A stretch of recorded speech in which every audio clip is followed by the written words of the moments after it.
Okay, first thing first, I would like to respond and give rebuttals to the Prime Minister.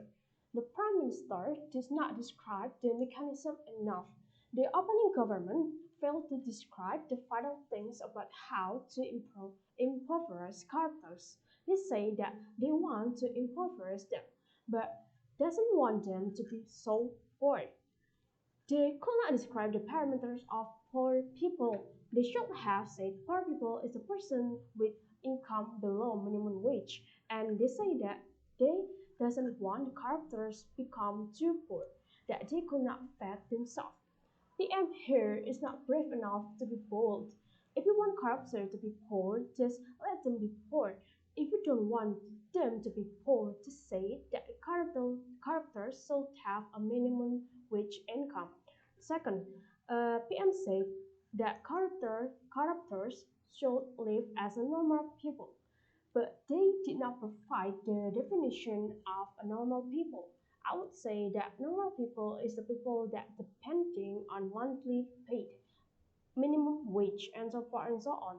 They are the people that have to consider what they want to eat so they do not run out of the money at the end of the month. Second, they respond to the leader of opposition.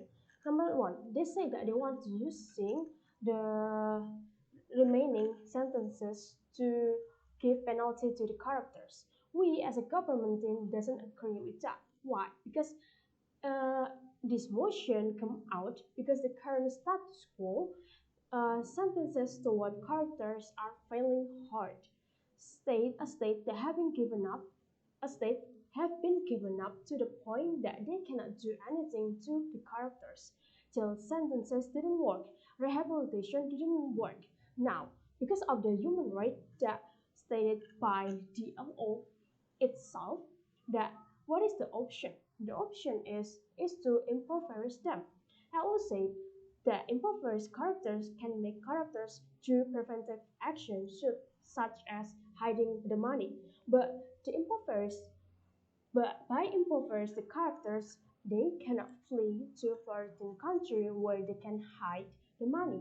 If they get a chance to get their hidden money, well, it is uh, not useful because they have to pay 100 more, for example 100% and 20%.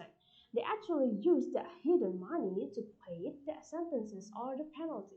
The characters gain nothing. Second, as a leader of opposition, they are failed to bring the mechanism other than impoverishment. In fact, the current sentences is not effective to punish the characters. The mechanism of rehabilitation is not clear.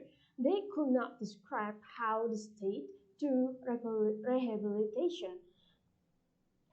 Now, you want the jail sentences or without rehabilitation. It's not clear, ladies and gentlemen, what's the parameter of doing the rehabilitation. They all failed to describe them. Now, I would like to respond to the Deputy Prime Minister. The Deputy Prime Minister here is failed to bring a clear argument about the impact, why, of the impoverishment of the characters. In fact, they did not explain it at all. Now, I would like to respond to the deputy leader of the opposition. Deputy leader of the opposition said that impoverishment take a burden to a state. We know that that doesn't true. Let me take you to the comparison.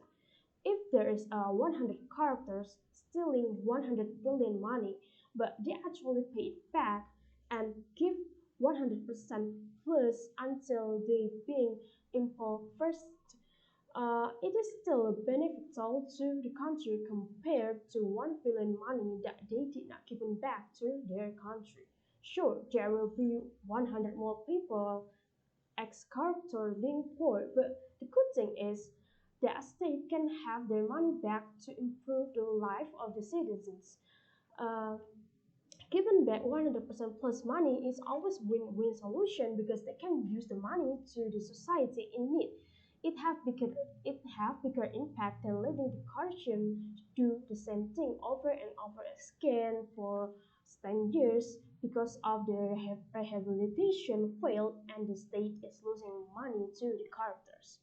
Considered all those things, I would like to give one argument of the impact of impoverished characters are better than using traditional sentences such as jail and rehabilitation. In a jail, there is some chance that characters might escape from the sentences. For example, jail sentences. The characters could flee to other country or bribe the jail keeper, or they could do their business in the jail. In that cases, they still hold the power of money in their hand. At the other hand, in a jail sentences, their freedom is limited by a state, but they are rich people that also have money. In comparison of rehabilitation, the opposition want to find the roots of why the characters do corruption. But the root of corruption is so clear. The root is love for money. That's simple. We could not deny that we as a people love money because through money we can have anything. But there is one barrier stopping us, the ordinary people, to do corruption. That barrier is the money penalty of the corruption. We who lives day by day by our monthly paid job doesn't have enough money to overcome the penalty of corruption. At the other hand, higher class people are not living day by day by their monthly pay. They have enough money to overcome the money penalty of corruption. That is the reason why they are so brave that they could do the corruption by take back their chance to overcome the money penalty using enforcement. It gives people preventive action and penalty to be doing corruption. Then the second point of all, like I said, in my rebuttals, it is more beneficial to fight 100 as corruption that how living in poverty that makes citizens of a state become more poor because of their rights have been taken by the corruptors. It gives a lot of group of people or citizens their right back to have better payment income. That's why that they never have been taken. Proud to propose.